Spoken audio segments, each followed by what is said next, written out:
But if I'm going to leave something to my children, the 3 generations, my great grandchildren, if I'm going to leave something, I need a system, because I'm not going to be here.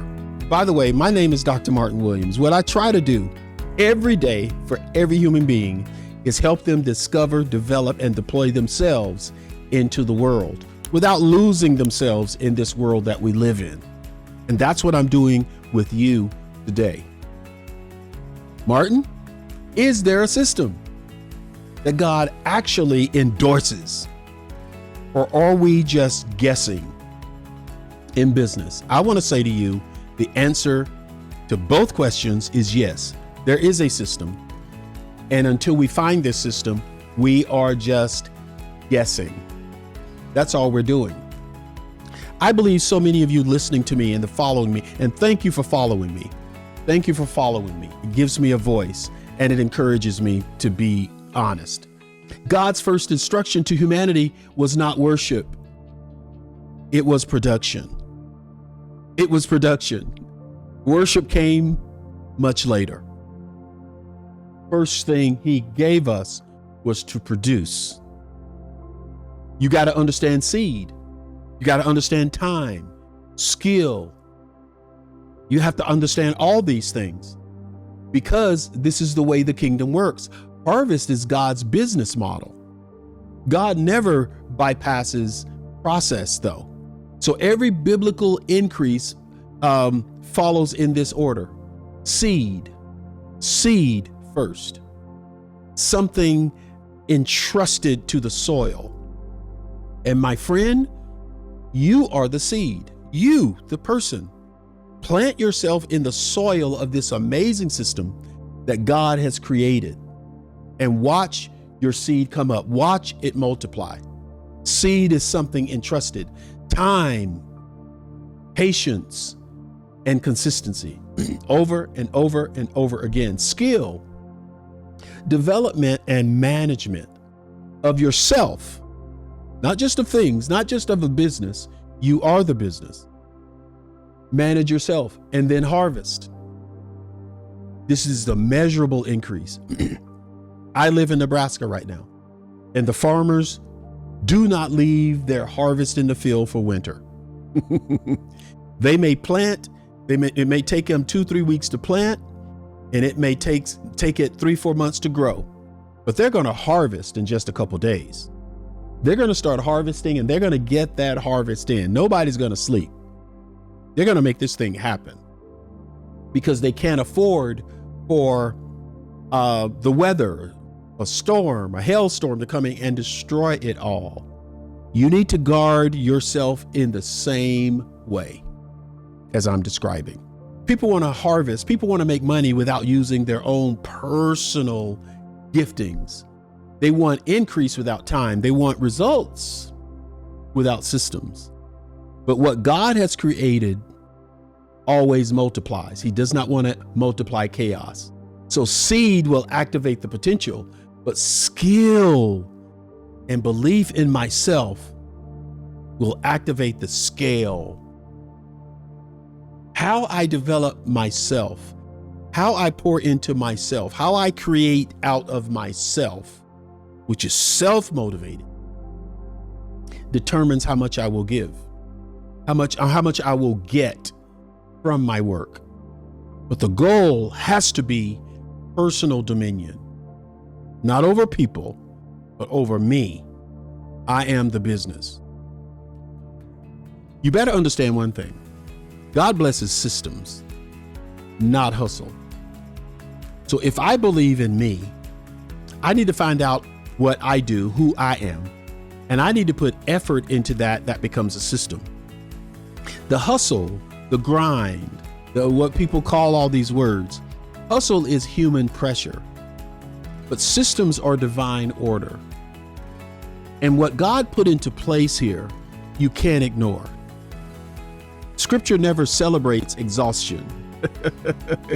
It celebrates structure. A good man leaves an inheritance for his children's children. Inheritance is important.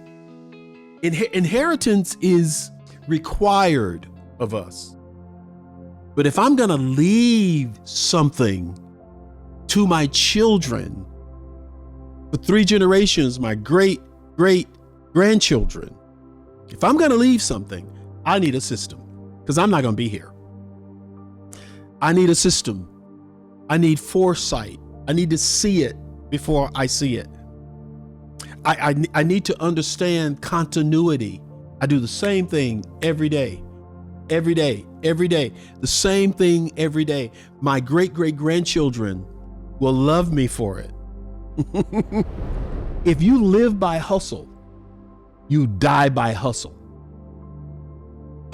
Your hustle will die when you die. No one will be able to carry on your hustle the way you did. Why would you rely in hustle? Rely on yourself and a system that you will leave to your family, to your world, to your neighborhood, to your church, to the schools you support, to the citizenry, to the government, whatever you're leaving. That has to be the idea. Systems will outlive the builder. Can I tell you something?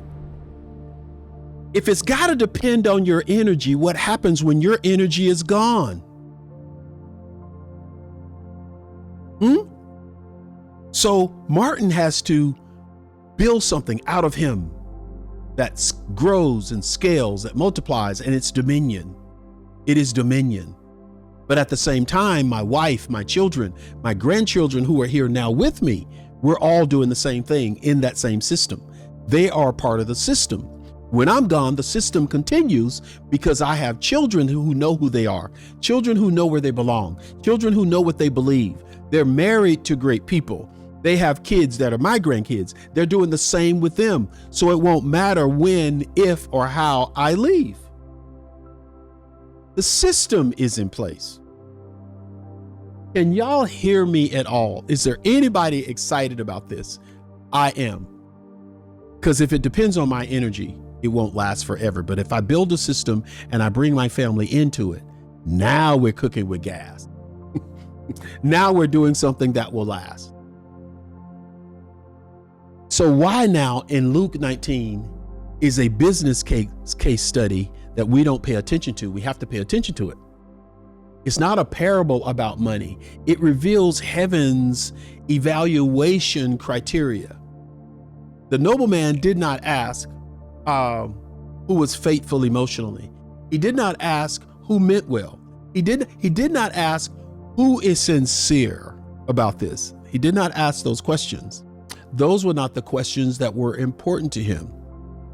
But he did ask one question. What did you do with what I gave you? Listen to me. You have to do something with what you've been given. You are a steward over something you were given. Well, Martin, what do you mean? You're not a steward over the money that you want. You're not a steward over the land that you want. You're not necessarily a steward over the Bitcoin or over the ice cream shop or over the furniture shop or whatever that business is. No, you are steward over you first. You have to control you. You have to educate you. You have to find a system for you. You are the business. Write it down. You are the business. The business is not outside of you. The business is who you discover, who you develop, and who you deploy in whatever business. You come first. Discovering your skills, discovering your gifts, discovering your longings, your prayers, your dreams, your visions, that comes out of you. You can only have dominion over you. You can't enslave other people. You can't make other people do what you want. You can live in your dream and then collaborate with others who are working in your dream for their dream. What did you do with what I gave you?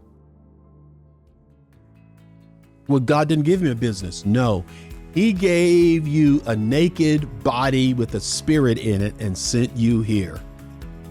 Everything you need is already here. Everything you need to be successful is already in you. Now it's time to bring that out. Subscribe and go ahead and watch the next video.